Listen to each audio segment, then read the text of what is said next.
sekarang tuh di Indonesia banyak aturan. Nah, Iya, maksud gua kayak kita mau buka usaha kecil atau bahkan sekedar nongkrong atau bahkan kita mau pakai ruang pabrik tuh kita tetap dikenain pajak.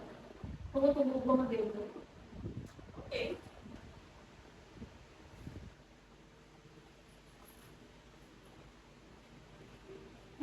akhirnya gue selesai.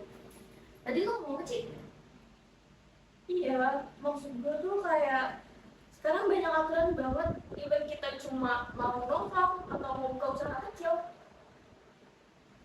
Dia lagi anehnya tuh kita kan jarang banget yang ngomongin kenapa aturannya itu ada, padahal kan itu semua aturannya datang dari Pemda.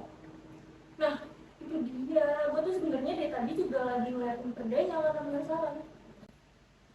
Coba dong kirimin tentang perdanya yang lagi lu lihat di HP kayak gimana sih? Bentar nih gue kirim.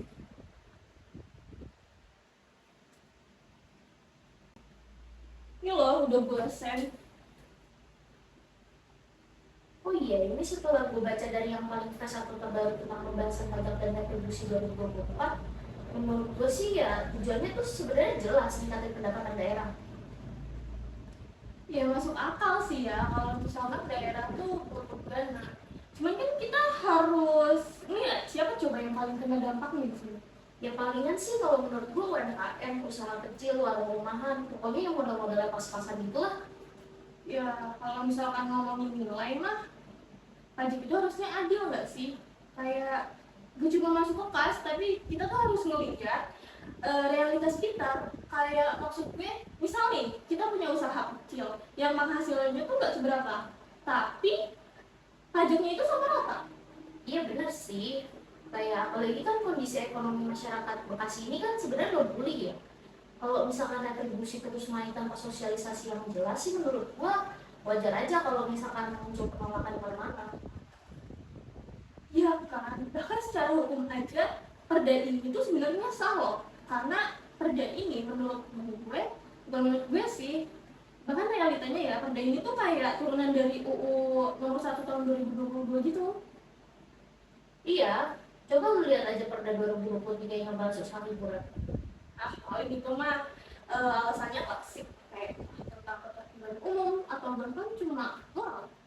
Ya kalau menurut gue sih moral itu kan sebenarnya relatif ya, kayak yang dianggapnya sebenarnya mengganggu tuh buat satu pihak yang belum tentu itu tuh bisa jadi menurut gue ya jadi sumber hidup buat pihak lainnya. Ya itu sih menurut gua, hukum boleh aja kok punya moral, cuman dengan catatan nggak boleh maksa atau menafsirkan moral itu ke semua orang gitu loh. Iya, apalagi kan kalau menurut gue banyak sih pekerja hiburan tuh cuma cari nafkah, kalau misalkan dibatasi tanpa solusi ya menurut gue masalah sosialnya tuh malah nambah gitu. Itu dia, apalagi sekarang kalau misalkan usaha itu kan udah diatur sama UU Cipta Kerja kan, sehingga sebenarnya perda tuh nggak bisa berdiri sendiri. Nah iya, ini tuh yang akan jadi dari semuanya ya pada ketertiban umum. Bentar deh, bagus.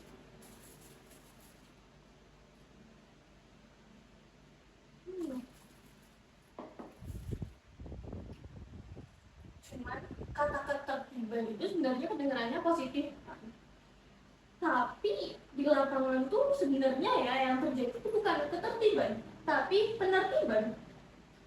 Iya benar, dan lihat aja sendiri yang kena tuh siapa. Kalau menurut gue yang kena sih pasti PKL, pengamen, sama warga kecil.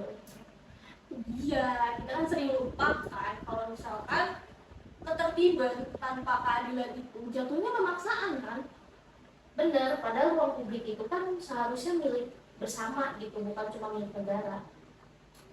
Ya menurut gua sih pasal-pasal yang terlalu umum itu menimbulkan multitafsir, bahkan bisa bentrok sama pasal 28B Undang-Undang Dasar 1945.